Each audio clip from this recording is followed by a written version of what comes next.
여기 샌드위치 지역이라는 거 있어요. 더하기 신분당선이네요. 네, 지역. 저평가라는 지역은요, 경기에 위축이 돼도 나중에 탄력성을 받고 다시 회복될 때 엄청난 폭발력을 받는다는 거예요. 여기 사시라는 거예요. 여기. 제발 좀 여기. 여기는 화서역은 비싸서 사면 안 돼요. 여기는 사지 말고 여기 사라는 거예요. 지도는 왜? 지도 이게 이제 서울 수도권 이제 전체를 먼저 보네.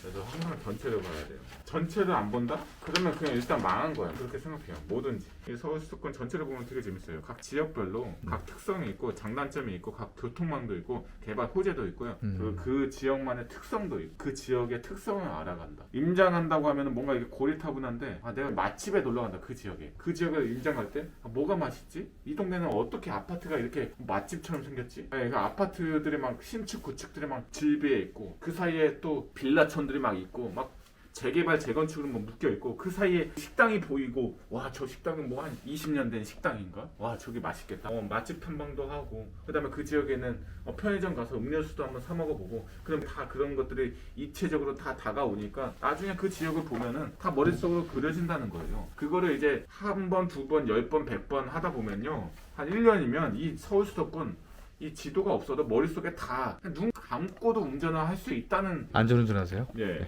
어쨌든 이 서울 수도권은 다 훤히 손바닥 보듯이 놀러 다니는 거지. 이렇게 뭐 부동산을 뭐 이렇게 어렵게 막 스트레스 받아가면서 그러면 안 된다는 거죠. 재밌잖아요 이거. 내 놀이터, 안방 놀이터 아닌가요? 내 텃밭이고 여기다가 심는 대로 뿌리는 대로 거두는 거예요.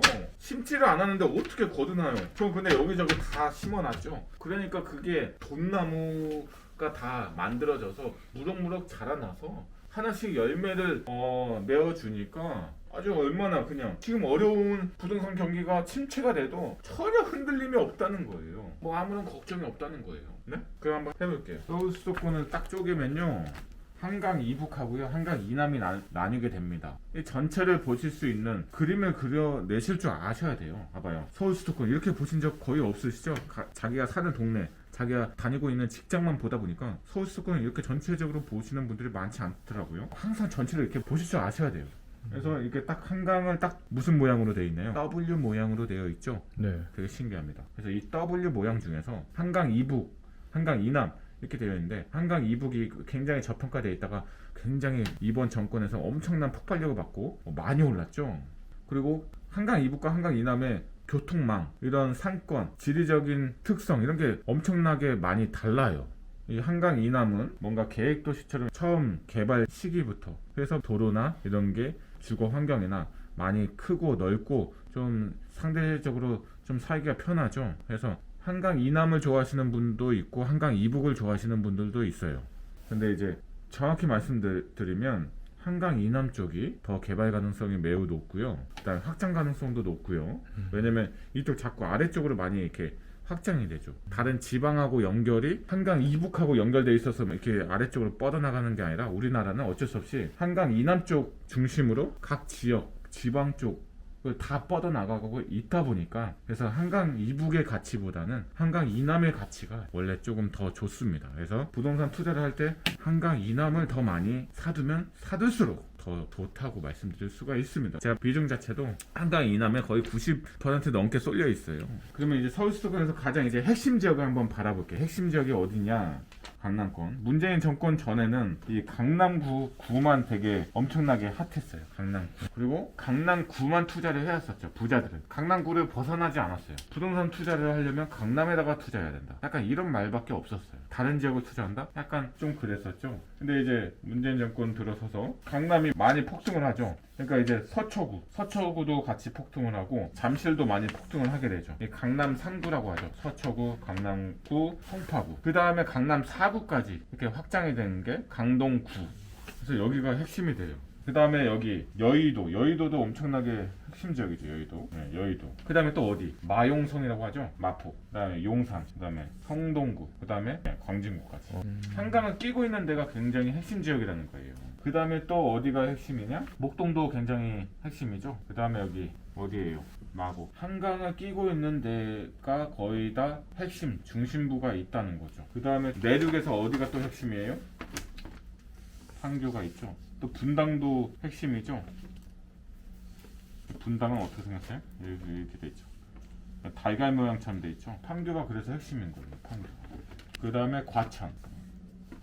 여기가 또 핵심이잖아요. 핵심. 엄청나게 비싼 동네죠. 과천. 네, 이 정도로 서울 수도권을 엄청나게 선두 최상위 그룹에서 이끌어 가는 곳이 이 지역이라는 거예요. 이 지역을 먼저 머릿속에 알고 있어야, 이들의 움직임을 잘 파악하고 있어야 하급지 지역도 같이 따라 올라갈 수 있다는 거예요. 그 방향성을 볼 수 있다는 거죠. 얘네들을 최상위권 지역들을 무시하고 하급지가, 예를 들어서 내가 뭐 하급지 저 외곽 쪽에 있는 수원이에요. 수원 혼자 독단적으로 이걸 무시하고 해나갈 수가 없다는 거죠. 그러니까 이 지역들의 움직임들을 기사를 통해서, 현장을 통해서, 아니면 현재 나와 있는 매물 시장 상황을 통해서, 각종 지표를 통해서 이들의 움직임을 알고 내 상황, 내가 갖고 있는 지역들, 내가 투자하고 싶은 지역들의 그런 움직임까지도 예상, 예측, 분석을 할 수 있다는 거죠. 분석하고 알고 대비할 수 있는 리스크는 위험이 아니라는 거예요. 오히려 기회로 만들어 갈 수가 있다는 거예요.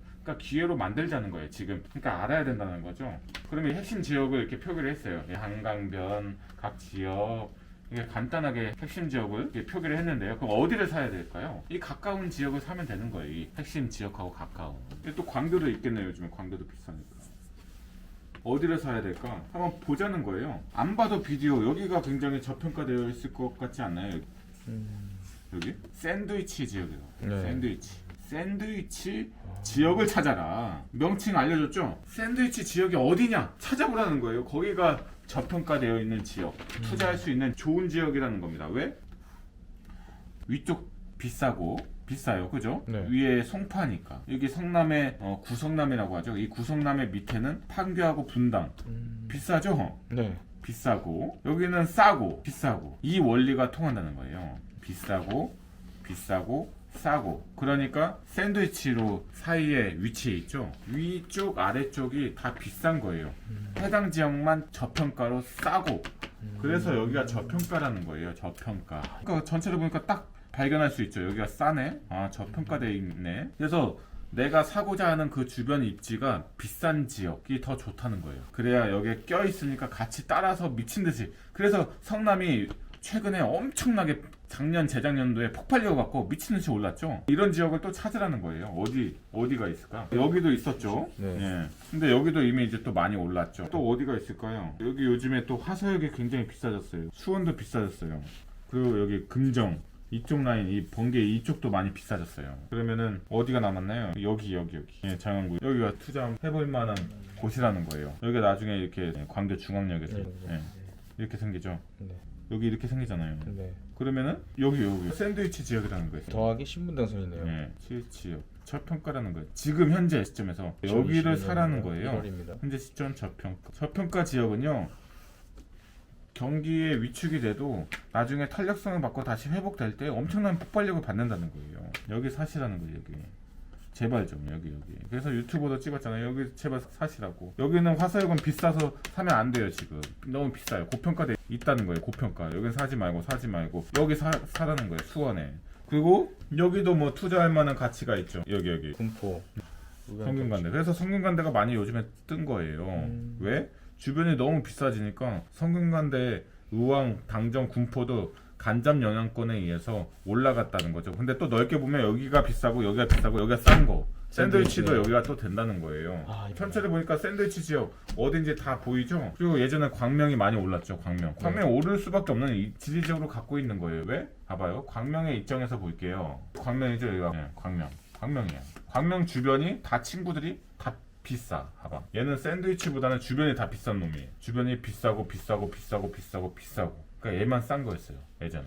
그러니까 얘가 주변에 둘러싸여 있으니까 이제 폭발력을 받고 저평가 지역이니까 올라가는 거예요. 그러니까 저평가 지역을 찾아내는 방법을 제가 알려드리고 있는 거예요. 저평가 지역만 찾아내면, 갖고만 있으면 폭발력을 받고 상승한다는 거예요. 봐봐요. 서울에서도 동작구랑 관악구가 저평가되어 있었어요. 왜? 봐봐요. 주변에 여의도, 서초구, 그리고 강남권의 접근성이 높으니까 여기가 굉장히 많이 투자를 한다고요. 관악구, 동작. 왜? 접근성이 매우 뛰어나고 주변에 다 비싼 친구들밖에 없는데 자기 혼자 굉장히 저렴하니까 여기에 다 몰빵을 하는 거예요. 비싼 친구들은 투자를 못하고 왜? 저평가 되어 있으니까 따라가니까 친구 따라 강남 가는 형식으로 지역도 같이 그렇게 올라간다는 거죠. 그리고 제가 이제 요즘에 이제 어디를 이제 또 말씀드리느냐, 여기 부천을 또 말씀드렸잖아요. 부천이 투자하기 굉장히 좋잖아요. 봐봐요. 서울하고 바로 근접해 있죠. 근접해 있는 곳을 사야 된다는 거예요. 또 저평가 지역은 샌드위치 지역 플러스 아주 비싼 지역과 근접해 있는 지역, 특히 서울권하고 접근성이 굉장히 뛰어난 지역, 이 부천이죠. 여기가 상권하고 주거지역, 아파트 대단지, 일기 신도시로서 여기가 살기가 굉장히 좋아요. 7호선 라인 접근성이 굉장히 뛰어나다고요. 강남권 출퇴근 가능해요. 55분 정도 걸립니다. 그러니까 강남권하고 1시간 이내에 위치해 있는 지역은 상승력이 굉장히 좋아요. 부천도 1시간 이내에 있다 보니까 여기도 상승력을 굉장히 좋다고 볼 수 있어요. 근데 부천이 넘어가면 1시간이 넘어가는 지역이기 때문에 그래서 상승력이 약해지는 거예요. 여기 부천 다음부터. 이상하게 사람들이 많이 물어봐요. 왜 부천을 넘어가서 인천 쪽은 이렇게 상승력이 상대적으로 낮죠? 1시간 넘어가니까. 그 기준을 알고 있으면 다 보이는 거예요. 예전에 수원도 굉장히 낮았죠, 매매가가. 근데 최근 2, 3년 만에 엄청나게 폭발력 갖고 상승하고 있죠. 왜? 신분당선 연결되고 1시간 넘어가는 지역이었는데 1시간 이내권으로 진입하게 되니까 미래 선반영돼서 폭발력을 갖고 계속 올라가는 거예요. 아시겠죠? 네. 전체를 보니까 왜 올라가고 안 올라가고, 어디를 투자해야 되고 말아야 되고, 어디가 저평가돼 있고 어디가 고평가돼 있고, 어디에 중심적으로 더 갖고 있어야 되고, 어디를 더 분산 투자를 해야 되고, 딱 답 나오죠. 그래서 여기도 굉장히 저평가돼 있고 입지적인 가치가 굉장히 높다는 거예요.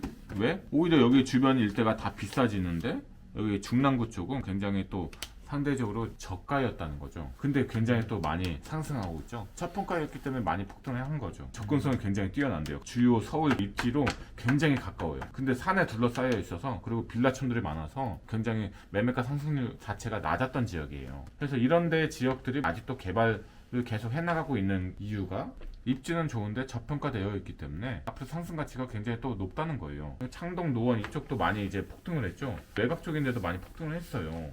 왜? 개발을 많이 또 시켜주고 있고, 또 GTS가 뚫리고 교통이 좋아지니까 많이 올라가고 있다는 거죠. 그러니까 이게 전체로 보니까 어디가 올라가고 어디가 내려가고 이렇게 다 보인다는 거예요.